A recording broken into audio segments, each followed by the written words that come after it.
Yeah, he showed me two things here. Okay. Guts, the ability to come back and challenge guys, and adjustments, the ability to make the adjustments. That's how you become successful for a sustained period in the big leagues, and that's exactly what Tyler McGill did in a big moment and basically a must-win, a showcase for him, showing this new coaching regime what he has. He needed to come out against the worst offense in baseball. He needed to put together a really good start to show them what he's capable of doing, and he did just that. He threw a lot of fastballs. He was ahead of the count a lot. He made those adjustments. He wasn't falling behind, and he really just showed me he's capable of pitching at this level. A big start for him and a big win for the Mets. It was indeed. And again, he walked the first batter he faced and then gave up that run in the first inning, and then the Mets got him a lead, and things seemed to change for him. So what did change after they got him that lead? Yeah, well, that was the thing. He came out, you were trying to say to get ahead, and he walks the first guy, and that guy ends up scoring. But after that, the Mets tied it up, and then from that third inning on, after they got the lead, he just really started to use the zone very well. Like 1-2 count, fastball up, another 1-2 count of great slider off the plate. When you're throwing strikes, you can get them to chase out of the zone. 1-2 count, 96 sinker off the edge, throws a sinker at 2-2 at the bottom of the zone. He just did a great job. Again, you're going to see him throwing a lot of fastballs. He did a great job of doing that. See these fastballs, 75%, that's a career high. That is a season high, of course.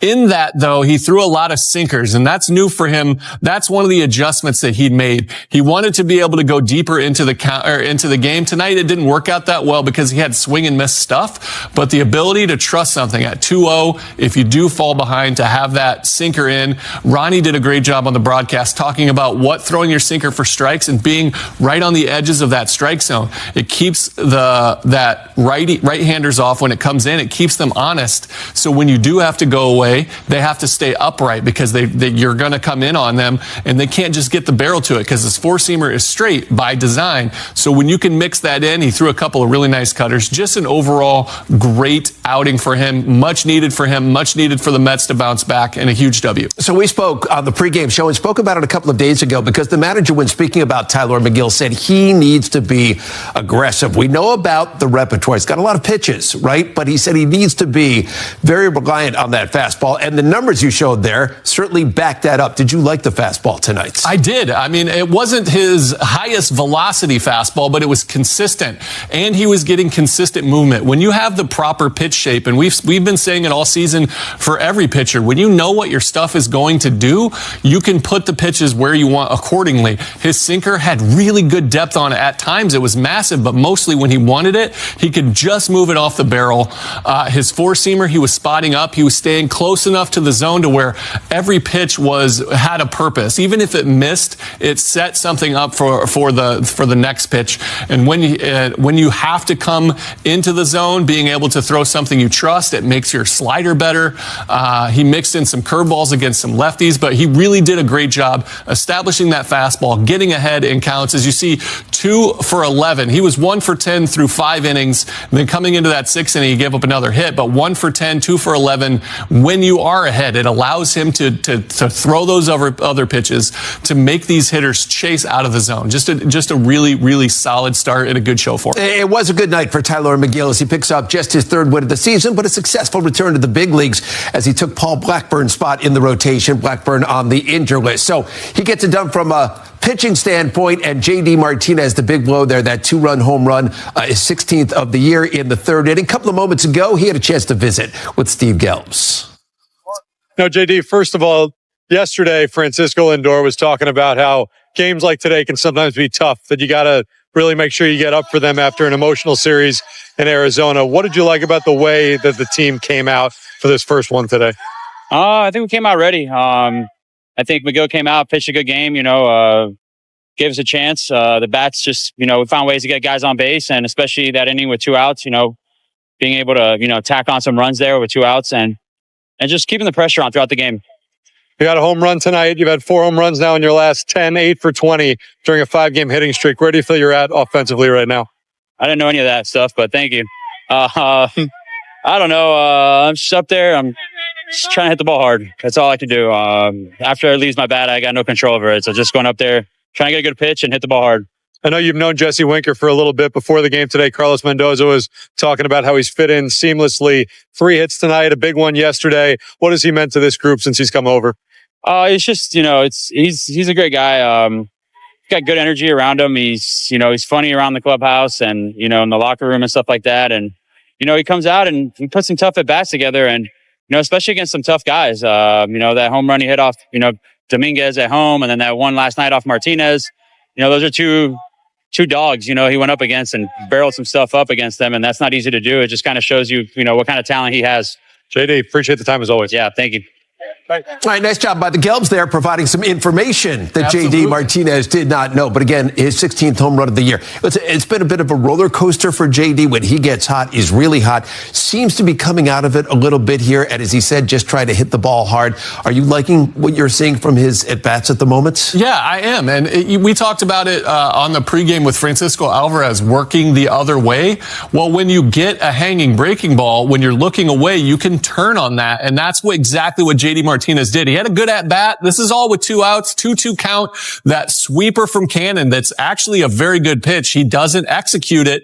And instead of going the other way, he realizes where it's going to be. J.D. Martinez, with that patented power that he's had his whole career, able to add on to that lead that really stretched it out 4-1. That gave the manager the ability to let Tylor Megill continue on. They're going to need another form, somebody outside of Francisco Lindor to step up. It looks like JD's heating up. They could use a couple of more guys, but when JD's swinging, that provides that pop for you.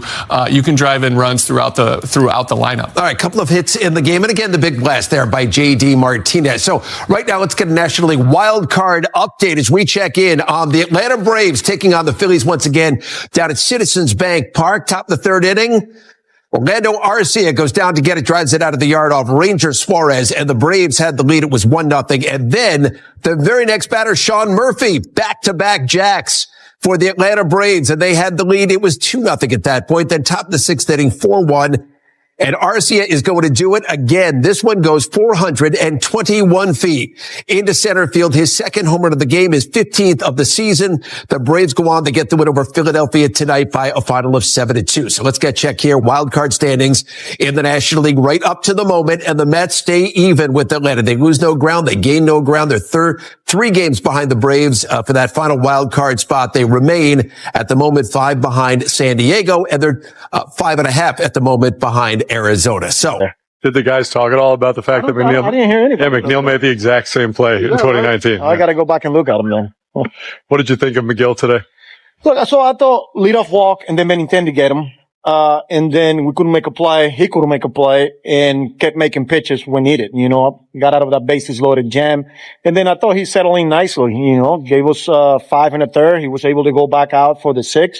So yeah, I thought after the first couple of innings, he settled down, made pitches, and gave us a good outing.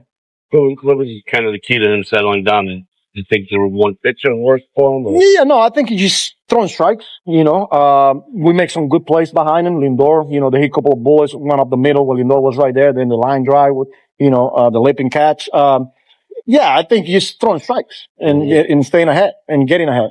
Do you think getting a lead there in the 3rd helps Megill? Yeah, I'm pretty sure it gave him a little bit of confidence too, Again, he was good at bats after 2 out, nobody on. We get a 2-out walk, Winker with a big night, and then JD with a homer. But yeah, I'm pretty sure that helped him too. He was throwing. Establish more of a rhythm. What's that again? Do you think that helped him establish more of a rhythm? Yeah, and I thought after that's when he got out of the bases loaded, gave him a little bit of confidence too. And again, trusting the stuff, let the defense do their job. And yeah, the fact that we scored 3 there helped. Carlos, we saw him throw many more 2-seamers than we'd seen earlier this season. Did you think that was an effective pitch for him tonight?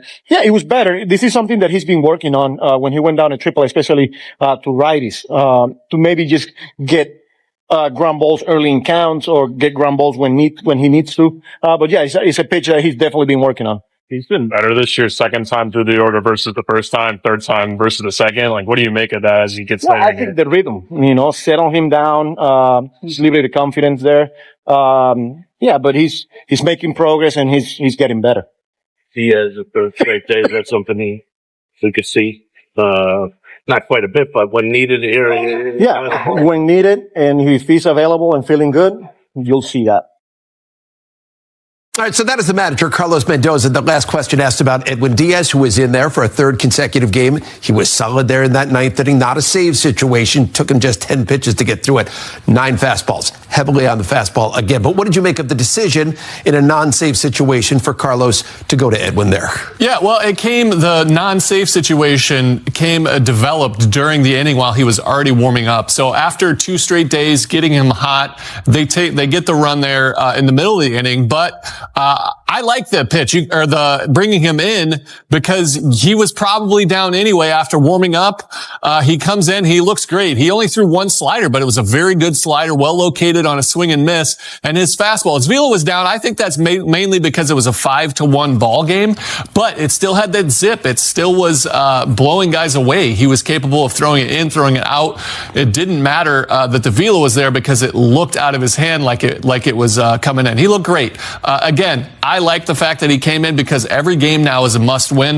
If Brazoban comes in and gets 1 runner on, there's a chance he's going to come anyway, have to come in anyway. So just get him out there, get him a clean inning. He was hot. Let him go. You're right about the fact at this point, every one of these games is a must-win. 27 games to go now in the regular season. I wouldn't be surprised if he's ready to go tomorrow. Only 10 pitches. He looked fine. He wasn't. 4 days in a row, though, Jer? This is the time. This is why you sign this guy to this contract. I don't think that they'll try to go to him, but if they need Edwin Diaz for a game tomorrow in a 1-run game, I could see him talking his way into to getting that last inning. That would be interesting. I want to go back to the offensive side here, and Jesse Winker got the start out in right field. He had 3 of the Mets' 10 hits in the game. And don't forget yesterday, he got it going there in that 9th inning, the double, and then he was taken out for a pinch runner, and Iglesias knocked in the game winner. But Winker has really been swinging a nice bat. What are you liking about his at-bats? Well, first of all, I like everything. He made a really good run at that play defensively in the first inning, that double. He made a really good run at the wall, ended up knocking himself down, looked like he was in pain, but he didn't let it affect him. He came out right out of the bat and hits this double. I thought it was a home run off the bat because he took such a good swing at it. But this is the single. Like, this is a cutter that was up and didn't quite run. This is a sinker over the middle of the plate. A little bit of top spin. That's a small ballpark, so he didn't quite get under it. But that was a huge run. And then another single, a broken bat. When things are hot, even when you miss, you get a hit. He is much needed. We talked about what JD Martinez can do in the first block. What Jesse Winker brings is he's able to separate those 2 guys. Pete Alonso, followed by Jesse Winker being a lefty. He protects Pete, and he sets up JD Martinez when he's getting base hits like that for RBI opportunities, which is what JD Martinez does. He's not necessarily known for all the home runs, but when there's runners in scoring position, which Jesse Winker has been providing, JD Martinez is back there to mop them up. Jesse Winker is turning out to be a really good pickup and a really good addition. Best hair on the team for this team. And you're somebody who can speak to that with authority, by the way. With this helmet of hair, I can admire a guy like that. He's got a good head.